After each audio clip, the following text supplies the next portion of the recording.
मेघेंद्र शर्मा जी। श्री राम। श्री राधे महाराज जी। महाराज जी, मैंने अपने जीवन में लक्ष्य के प्रति समर्पण भाव रखा, लेकिन व्यक्तिगत क्षमता अनुरूप यथेष्ट स्थान प्राप्त नहीं हुआ। आखिर भाग्य या कर्म या प्रारब्ध किस रूप में नियति को नहीं, मंजूर कर किधर लक्ष्य क्या है? संसारिक किसी पदवी का या तो उसमें पुण्य आपका तप दोनों चाहिए। अगर आपका पुण्य और तप कमजोर है तो लक्ष्य सांसारिक पूर्ण नहीं हो सकता। देखो, कई ऐसे देखे जाते हैं कि उद्योग रहित है, उतना परिश्रम नहीं किया और वो बहुत ऊंचाई पर देखे जाते हैं। उतना श्रम नहीं किया, उतना प्रयास नहीं किया, उतनी योग्यता नहीं, उतना शारीरिक बल नहीं, उतना बौद्धिक बल नहीं, और बहुत विकास को प्राप्त हो रहे। और देखा जाता है उनसे सैकड़ों गुना अगर तौला जाए तो बौद्धिक, शारीरिक बल, प्रयास सब कुछ उसका है, लेकिन वो असफल है, ऐसा देखा गया है। तो इसमें जो पूर्व का पुण्य है वो काम कर रहा है। वर्तमान में यदि हम अपने आप को तप और व्रत और नियम से और भजन से पूर्ण कर दें तो हम रौंद देंगे अपने अशुभ प्रारब्ध को और उन्नति को प्राप्त हो जाएंगे। पर पूर्व का जब प्रारब्ध जोर होता है और वर्तमान का कर्तव्य, हमारा कर्म ढीला होता है, फिर वो हमें रौंद देता है। तो इसलिए ऐसा देखा जाता है कि जैसे आप बहुत प्रयासरत रहे, आपने हर तरह का उद्योग किया, लेकिन आप अपने जो माना हुआ लक्ष्य है वहां नहीं पहुंच पाए, तो उसमें आपका पूर्व प्रारब्ध जो है वो बलवान हो गया और उसने बाधा पहुंचा दी। तो हमें पूर्व प्रारब्ध के अधीन नहीं रहना, हमें थोड़ा नवीन अनुष्ठान करना है।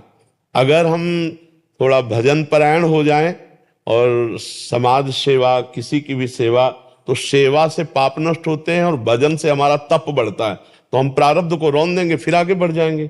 हम भगवान के अंश हैं, हम हारने वाले नहीं हैं, हम झुकने वाले नहीं हैं। बात समझना, आज हम हार गए, आज हम झुक गए, तो हम अपनी कमी को दूर करेंगे और हम और अपना बल बढ़ाएंगे और आगे हम भविष्य में उन्नति को प्राप्त होंगे। अगर हम इस जन्म में नहीं कर पाए तो अगला जन्म करेंगे। शरीर ही तो बदलेंगे, हम तो वही रहेंगे। अपने को कभी निराश नहीं करना चाहिए। हाँ, भजन की कमी, प्रारब्ध जोरदार, तो फिर हमें परास्त होना पड़ता है। भजन की कमी, प्रारब्ध जोरदार, तो हमें परास्त होना। अविनाश कुमार मिश्र जी, देवरिया से। राधा वल्लभ श्री हरिवंश महाराज जी। महाराज जी, आपके चरणों में कोटि कोटि प्रणाम। महाराज श्री जी कृपा से पिछले कुछ वर्षों से नाम जप करता हूँ। नाम जप की प्रक्रिया में भी कभी कभी ऐसा अनुभव होता है कि प्रभु एक एक शब्द सुन रहे हैं। कभी कभी लगता है उन तक मेरी आवाज नहीं पहुंच रही। मैं ऐसा क्या करूं कि वो सन्निग्धता मेरे को महसूस हो? जो नाम जप करे उसको प्रभु नहीं मान सकते? अगर उसी को प्रभु मान ले, नामी अभेद है, जेई नाम तेई कृष्ण। तो अगर हम राधा जप रहे हैं और राधा नाम का ध्यान कर रहे हैं तो हम राधा नाम के सानिध्य में, वो सुने ना सुने, हमारे सामने राधा नाम विराजमान पर्याप्त है। हम उसी को देख रहे हैं, उसी को सुन रहे हैं। फिर आप चमत्कार देख लीजिए।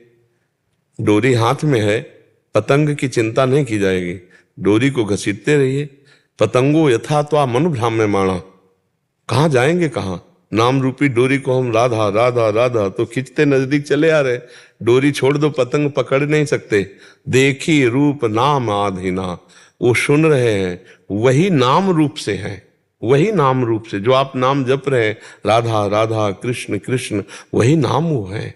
अगर हमारी जिह्वा पे राधा राधा चल रहा तो प्रभु राधा नाम रूप से विराजमान है। अगर हम नेत्रों से राधा राधा देख रहे हैं तो प्रभु राधा नाम रूप से विराजमान है। इसी में वो आ जाएंगे।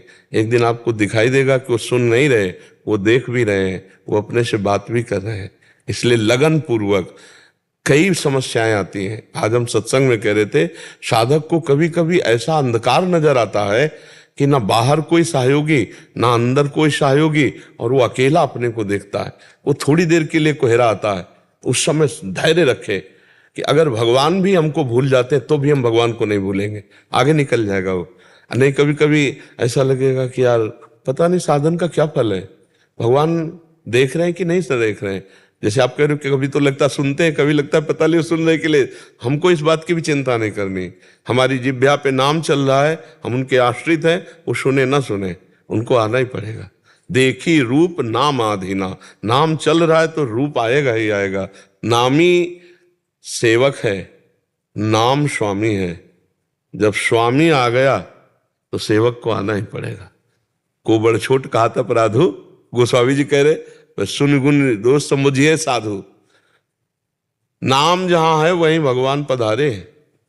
तो नाम स्वामी हुआ, स्वामी आए तो नामी सेवक को आना पड़ेगा। डोरी नाम है, पतंग को आना पड़ेगा।